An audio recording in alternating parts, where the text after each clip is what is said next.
Thank you. Greetings in the name of Whawhiloa i whawhitai le suafo lo tātou tamā o le alo mo le anganga pa ia. Whawhitai le atua mo le nea wano tāua i le nei aso e whailoa atu ai. Le autu whaawai te tonu o se ulanga whaatasia. Whapitua lea mo le SDARM spam ma whatanga whale au talavou ma o te ole atu no tātou atua e whamanuia mai le ne mata upu o le a tātou whaasoa i le nei aso. A ole i amataina tātou mata upu o te wala au atu whamolmole tātou to tuli whaatasi o le au taunia se ta. Lo mātou te māo le langi, mātou te whawhetai lo lofa mutmuti wale, whawhetai mo lo puipuinga tau singa ma lo lofa mutmuti wale, sa e puipui mai i mātou i temi uma. Mātou te whawhetai a mea uma wa e whaia, i o mātou o langa, lo mātou te mā, au mātou te le whalongolongo ina lau fi au, mātou te ole atu lau fio, i le ne mata upu o le whaawai te tono se o langa whaatasia. Mātou te ole atu ina ia e taitai mai ia i te mātou, ma leo leo mai a te mātou. E whapitolo mātou o lenga, mleanganga pa ia ina ia musu ia i mātou, ai mai se ai tala vau o le awha alongolongo i le nei aso. Ia whamanui atu lau o fio i ate i lātou, ma ia e taitai ia o lātou loto, ma ia ngalua lau o fio, ina ia aveale ni mata upu maola i o lātou loto, taitai mai i mātou uma, au mātou iai nei taimi o saununinga, le suafa o lo tātou ali o Yesu Keriso, o mātou ole wala au tuai nei. Amen. E toi mumoli atu le whaafetai nei o uso, ma tua whaafine ia Keriso, ma whaafetai a lo tātou atua, mo le nea wanoa tāua, e ave ai au masui e mumoli atu ai se whiau, whapitoa mo le au talvou. O lau au tū mo le nei aso, o le whaawai te tono se o langa whaatisia. Au amataina lo tātou mata upu le nei aso, o te whawhataia lo tātou atua mo le nei wanoa tāua, o tātou maua, tātou te whaasoa ai, ma le ki au tū mo i tātou i le nei aso, o lo au maia lea, mai le tusi o salamo e se lau luas funga le fitu whaupu mua mua. A whaia le ati na e iova le whale, e ngā lulu e fua i lātou o e ati na e. A whaia le leo leo e iova le a ai, e mata ala fua o le na te leo leo ina. O le salamo se lauruas fulma fitu, o lo tala no whapitoa mai e whatatau i tangata o le atua, sa o e whai se whiwhianga Yerusalema. O salamo le nei sa tūsia e onga tutonu i salamo e se lauruas de fulu, ma le salamo e se lau tolus fumal wha. Ma o lo tauina mai ei pese sa la tolusuina a o falta po inga i le atua maanga i Yerusalema. O le vi inga lea sa tau la i lo la tau whawhetai le atua, ma o lo whapitua mai le mata o pa se lau losu ma le fitu foi upu mua mua. E mata ala fua o lena te leo leo ina, o te fia tau fia le ne mata upu.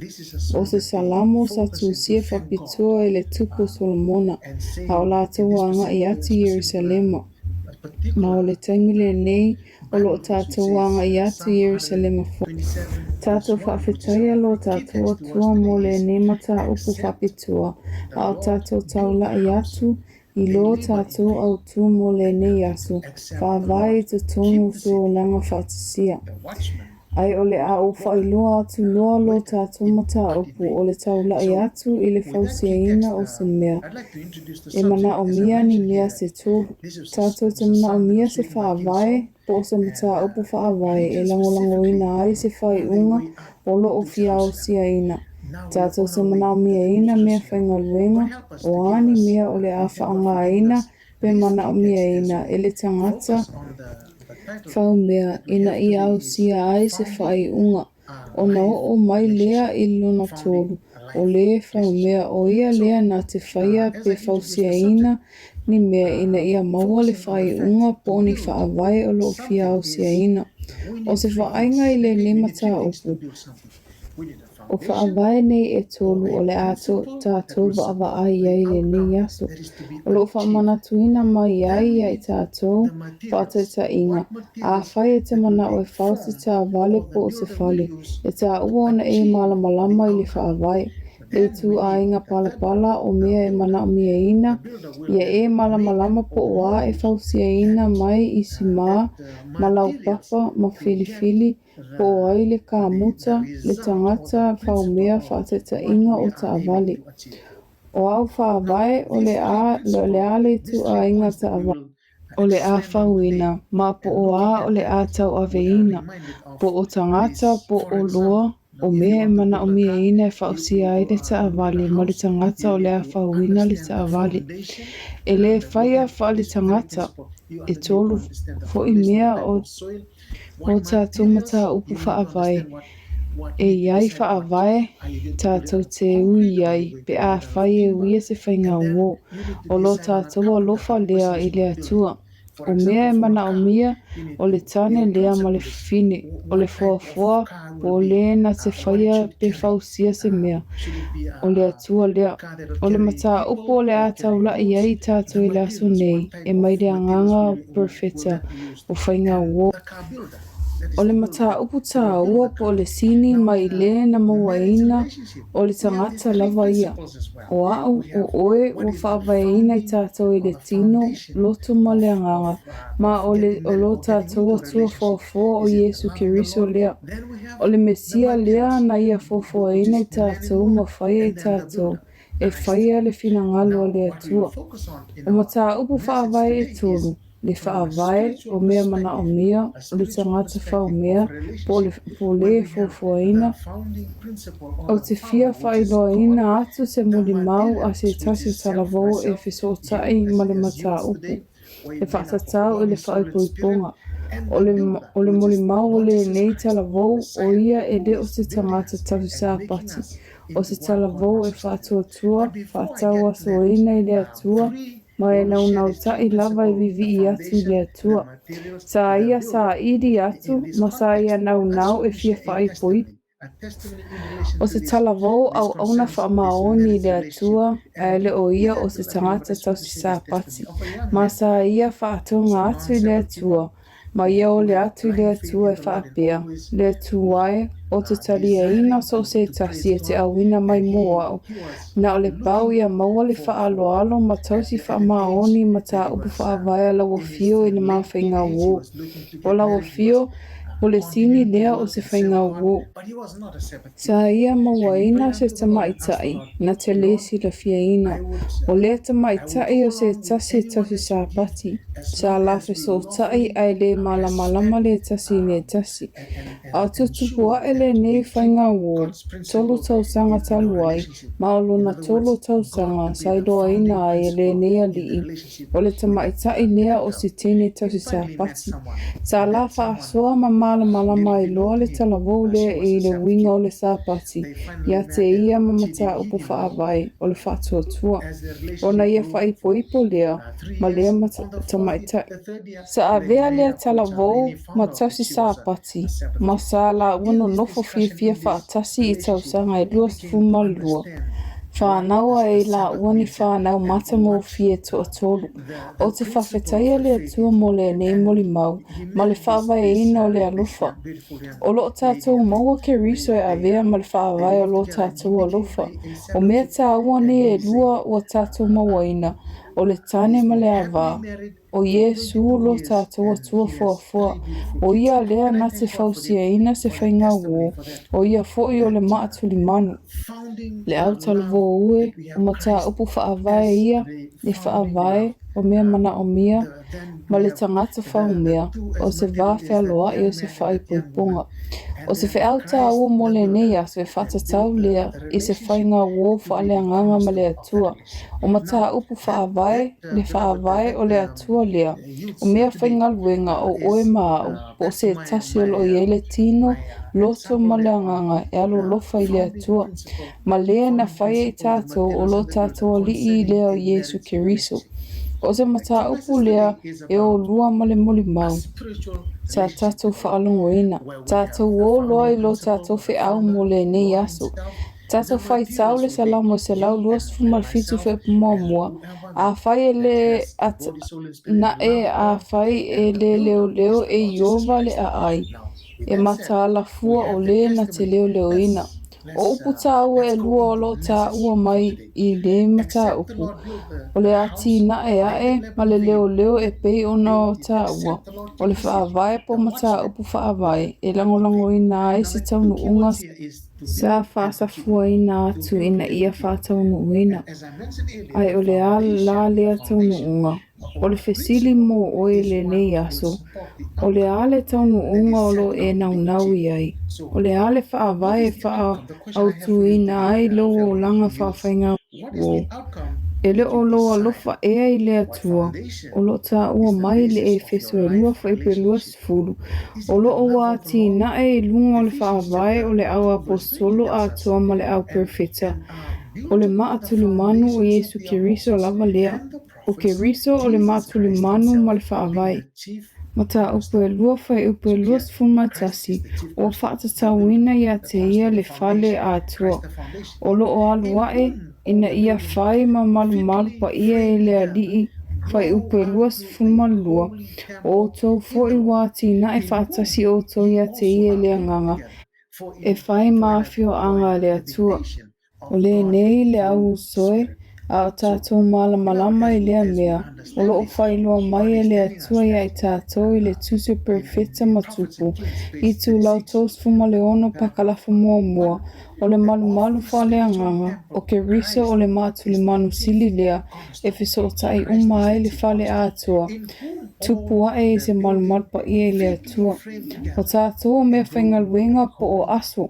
O le whaavai o lea tua lea. Ma le fua o ke riso lea. Ia ke riso e mawhai ai o na tātou malama lo loto I le neife au. O se tasio mata upu whaavai. E fiso o tai o tātou a inga. E te tau o na malu puipuia. O loo I le eiti mata upu e lua se lau valu sumal valu. Paraka la whalo na lua. O le fuafuanga lea tua. O a inga I lalu nei. O le whatusa ina lea o a inga I le langi.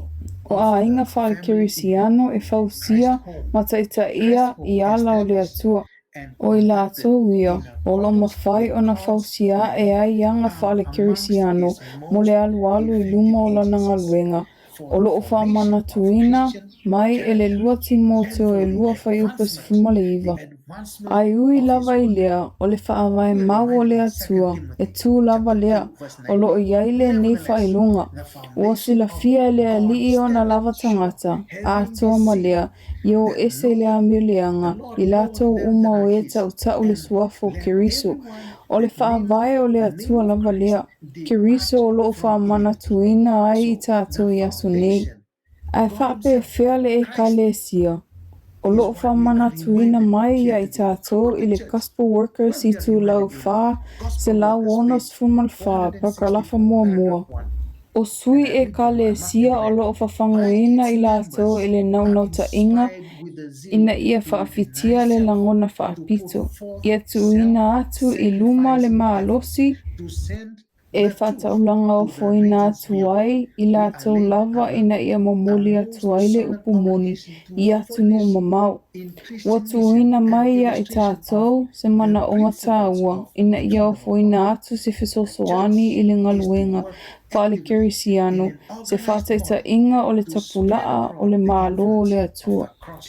E te tau na ngalulue whaatasi le e kalesia, whaapei o se tino e whaatulanga lei. E tu whaatu le tala lei o le sātaro a Keriso.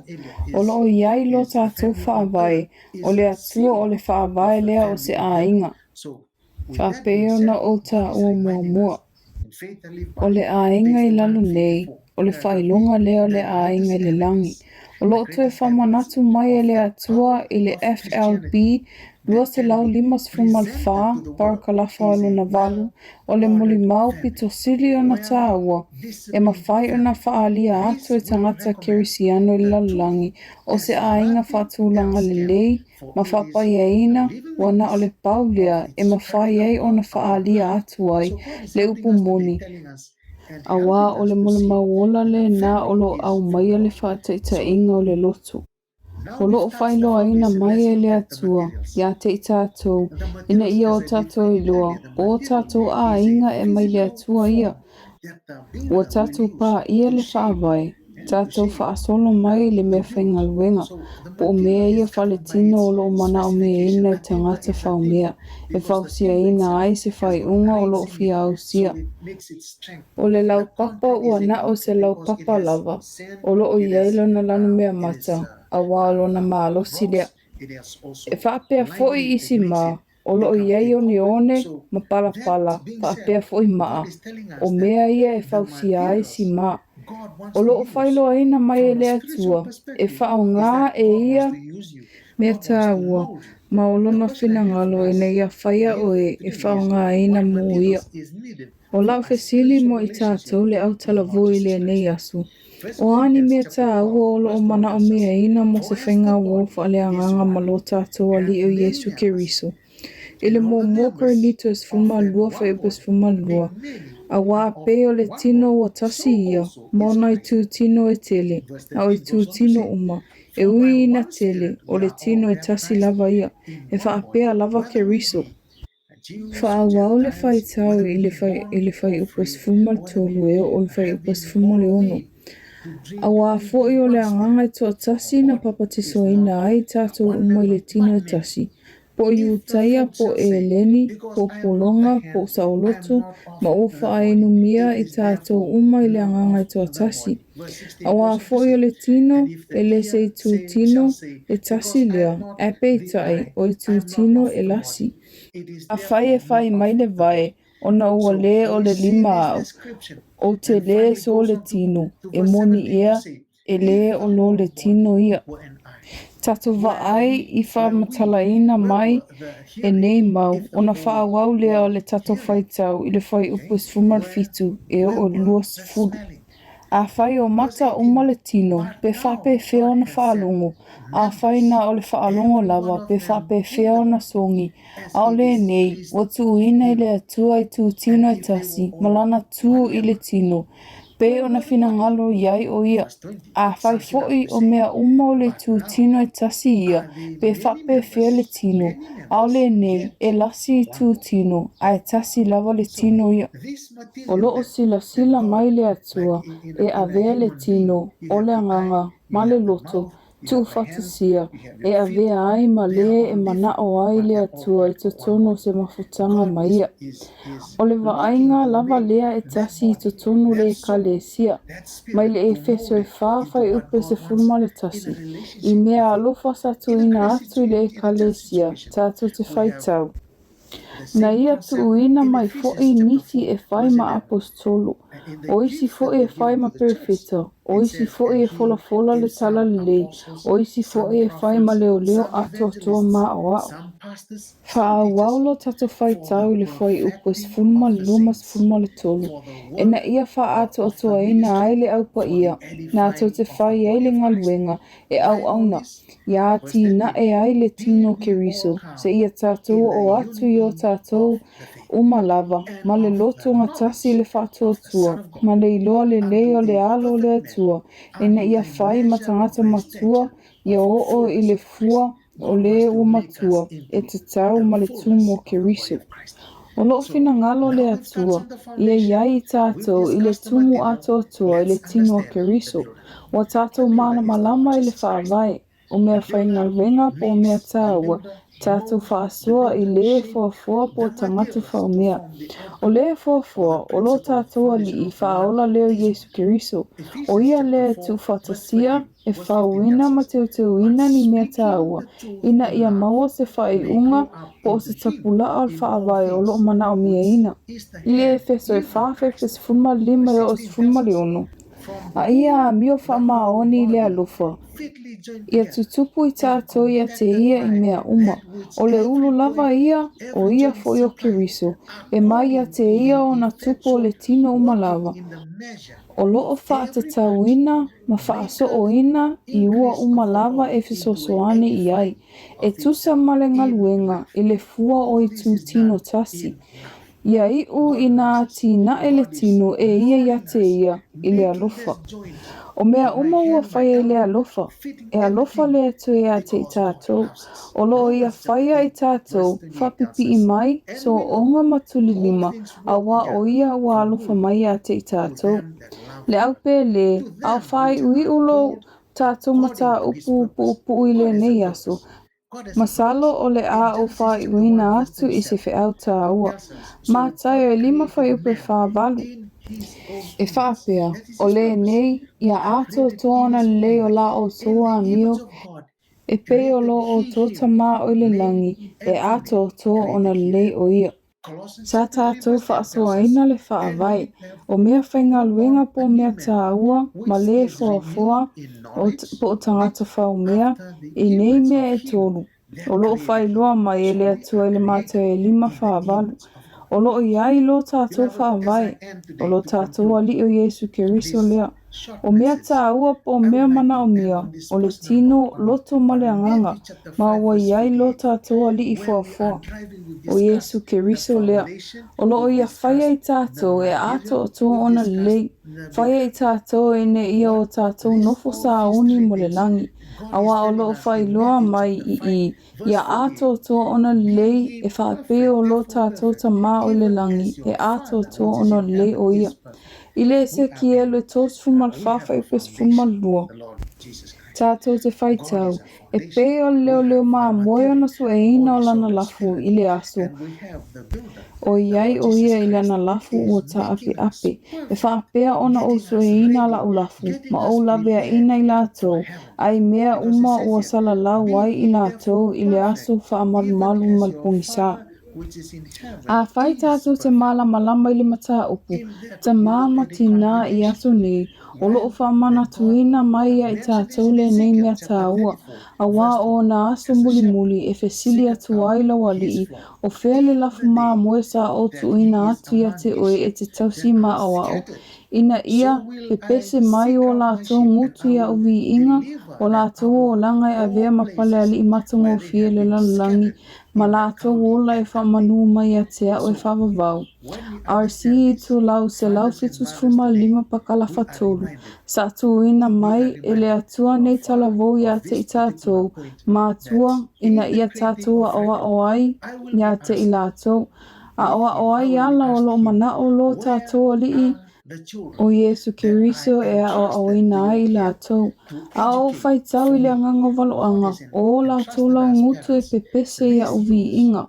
Talavo ue, o lo e a o ina ia e vivi I atu I le atua. Wha a wau lo tātou whaitau, ma o lātou o langai a vea mpale ali matongo fie o le lalulangi. O lo tu ina mai a te tātou nei tiute, ina ia tātou a o ao, talavou ina ia lātou whamanu ina le suafa o lo tātou tu e whavavau. Le au pele, au whai uina lo mata upu le nei aso. E pere mua whai upo e ono. Tātou se whai tau whaatasi, o whapea mai fōi o ia, I lona toe au mai o lana matua I le lalulangi, ma ia ifo angelu umalava le atua ia te ia. O loo whamana tuina mai ai tātou e te tau na tātou sabavali ato atua atu a ngai le atua. O loo wala awina mai talavou mai tātou uma I le aso nei ia awea I tātou mataitai mo ia. A ngai luma mamala malama, ina ia tātou a ngai luma e tātou ona ia isi so o tanga o lo tātou o langa ma le atua. O tātou mala malama, o le whaavai sili, o le atua lea. Ua ia whausia I tātou e whoolinga ia te ia. Ua tātou malama foi, ina ia whauina se mea, tātou te mana o mea ina mea whaingaruenga po mea tāua. O oe, le tino loto ma le anganga.